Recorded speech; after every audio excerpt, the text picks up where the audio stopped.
Hi, welcome back. Very excited about today's video. We're going to be talking about the new Lisa Eldridge Seamless Skin Foundation. I don't remember the last time I set my timer for a launch, but when I saw her release her video saying she was coming out with the foundation, I immediately set my timer, and as soon as it was available for purchase, I got on the website and I purchased not just one, but two shades because I was invested in just seeing how this product worked. It was so interesting when I was listening to her talk about how she formulated it. It just seemed like a really innovative product. So I've been wearing it for 6 days now. I have a pretty solid opinion formed, and yeah, I'm gonna run you through the usual. I'm going to try not to draw things out and just give you my final conclusion. So let's go ahead and start. So 40 shades available in this foundation lineup, which is absolutely phenomenal. You can purchase sample cards on her website, although when I went to purchase this foundation, the sample cards were sold out already, so I'm not sure what the availability on those will be once this video goes up.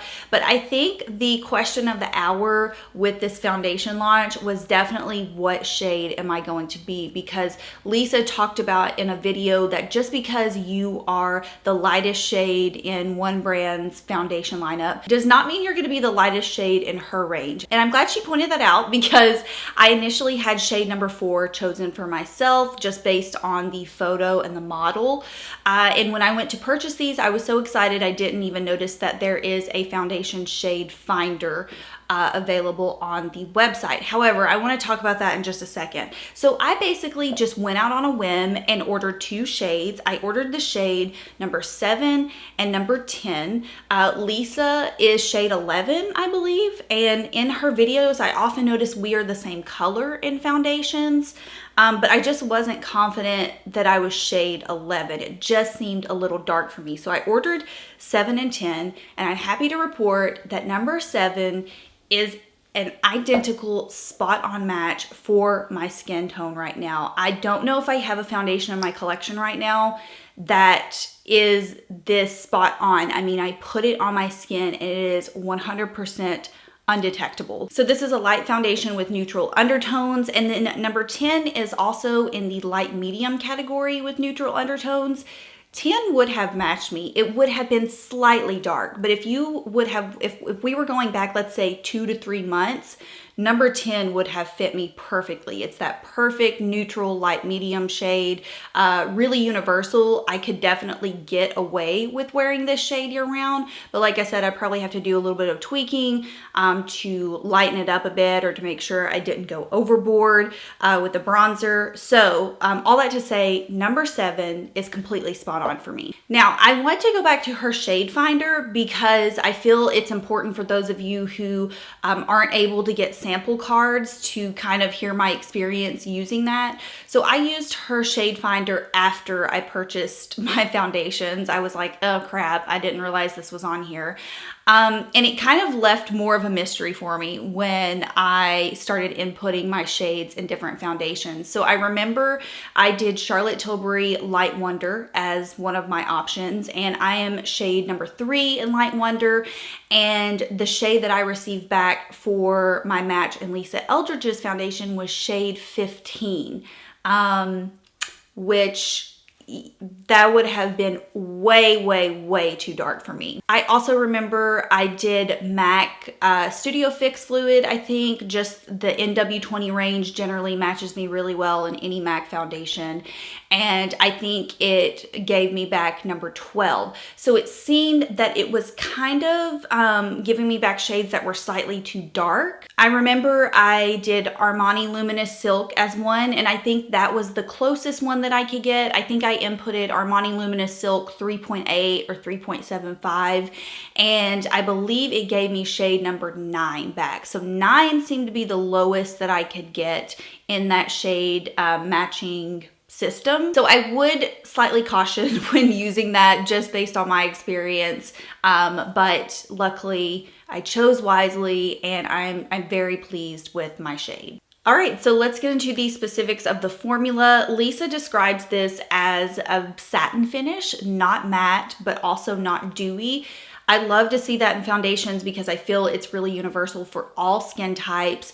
You can really customize. If you are on the dry side, you could apply a really heavy, thick, rich moisturizer underneath and get a nice hydrated look. If you're on the oily side, obviously you can set and customize how matte you want the finish to be. So the first day that I wore this, I like to do what's called like a bare wear test, where I literally just wear the foundation. I don't put powder on top of it. I don't put bronzer. I don't put anything on top of it. I just want to see how it wears. And that first day I applied it with my fingers because I remember Lisa saying that the hands were a perfectly fine method of application. And I was actually out of town and forgot my foundation brush. So my hands kind of had to work the magic for me. So that was the first day that I used shade number 7, and immediately I was just floored at how perfect the match was for my skin. And so I remember I used 2 pumps with my hands. I moisturized my skin really well. And once I blended it in, it literally looked like nothing on my skin in the most positive way possible. It gave me a very beautiful natural finish. And because that shade was so perfect, when I say like I'm looking at my face super close up in the mirror, and I could not see this on my skin. My skin just looked nice and perfected. I mean, basically flawless in a skin-like sense. So I put that foundation on at 9 o'clock in the morning. We were outside almost the entire day. We were in East Tennessee, up in the mountains, and I wore my mask a few times when I had to go certain places.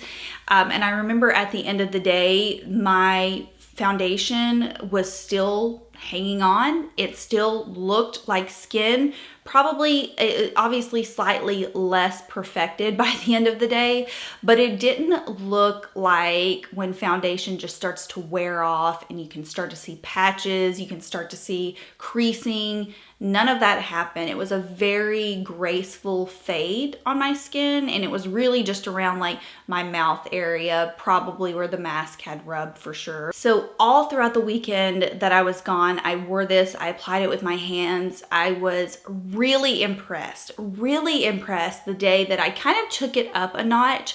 I applied the foundation, no concealer. I, to this day, have not applied concealer with this foundation because I've actually been using the foundation as my concealer. So that day I did go ahead and applied my bronzer, a little bit of cream blush, and I set it with a little bit of MAC Studio Fix powder. And my skin looked so flawless. Like, I was looking in the mirror at the place we were staying, and I could not believe how smooth and healthy and beautiful my skin looked. So that day we actually were outside at Dollywood the entire day, and it was pretty cold. We were there for about 6 hours. And when I say I got home and my makeup still looked beautiful on my skin, I'm not over exaggerating. So what I'm trying to say with all this is every single day I have worn this, I have been pleased with it. I have applied it with a brush. I believe that's what I used in my demo. I've applied it with my hands. And today was the first day I used a sponge. I will say I don't plan on using a sponge with this foundation anymore. I had to use double the product. The most I've had to use with my hands and with a brush is 2 pumps. With the sponge, I had to use 4. And then I still had to go in with an extra pump and a flat brush to kind of do some extra concealing. So I'm not really a fan of this foundation with the sponge. I feel like the sponge and the water really does it a disservice. It messes with the formula. Not approved by me. Longevity wise, I'm gonna give this a solid 6 to 8 hour wear. I want to say there might be a 12-hour wear claim on it, but I like to give realistic, claims, and a 6 to 8 hour wear is solid for me because I'm generally not out in the public or, just out in general for a solid 8 hours. And I feel like for the time frame that I was wearing it out, that's a decent comparison. About 6 to 8 hours, looked great. And then, once I got home and still left it on, that's when, I started to see a little bit of a decline past that 8 hour mark. So final thoughts on this product. I think you can see where I'm heading with this. I don't know if there's anything negative that I have to say about it. Truly, Every single thing about this product I have been a fan of. Maybe my least favorite is the packaging. It does have a little indentation where it lays flat, but it doesn't stand up unless you keep the box that it came in, and then you can set it up in the box, which is totally fine. But that's my only, it's a beautiful packaging, but for some reason I just like instinctively go to set my foundations down, and I've done it a couple times and it's just, you know, kind of tipped over, but lay down flat, it's perfectly fine. Okay, final thoughts. I think at the very least you should purchase a sample card of this foundation once they become available again, because there's something about the formula. You can tell that she's really put thought and time into it. You can tell that it just wasn't something that was thrown up on the drawing board. First batch comes out and they're just like, oh yeah, this is good. She talks about how she's been working on this for several years. I think the formula is very telling of that. And I think the formula is not only just inclusive for so many different skin types and shade ranges. I just appreciate that in her lineup, and it's very obvious that this has been a well thought out launch, and a launch that's probably, you know, been a long time coming. So honestly, there's no one that I would not recommend this to. Generally, I'll say like, hey, you know, if you're on the oily side, this probably isn't going to be your favorite. I really think the formula is that versatile that it could work for a full spectrum of skin types. Lisa also talks about how you can manipulate this foundation. Like I said, if you have dry patches and you find that your skin is just constantly dehydrated, thick, rich moisturizers, she talks about completely fine to layer your skincare underneath. And I really like that she encourages that, because it shows that she has tested that. I know a lot of brands will kind of default when there are issues with foundations, and they'll say like, oh, you know, you're using too emollient of a moisturizer, or you're using, you know, something that's too matte. She really encouraged playing around with your skincare to get the desired effect that you want. Now, I mentioned using this as a concealer. Lisa also showed an application method. She has a flat foundation brush where she applies it. I have a flat foundation brush, and I have actually been using that to use it as a concealer application. I had a kind of dry red patch here today, used it on that, and then I use it for a little bit of extra coverage on my under eye area. It works beautifully. It looks lovely, but honestly, I, again, did the same thing with just my fingers, and it looked just as good. So I don't know. I definitely want you to be the judge of it. Like I said, when sample cards are available, I would 100% recommend testing those out, getting an idea of what your shade might be, a more accurate idea of what your shade might be, because that was the hardest thing for me when purchasing this. And I don't know why, the few reviews that I saw that were up on YouTube, nobody wants to put their shade in the info box when they're using it. It's just like, why? So yeah, shade 7 if you feel like you are my color right now, or possibly shade 10 if you feel like you're closer to me in the summertime, in the springtime, generally when I'm using those shades that are verging into the light medium category.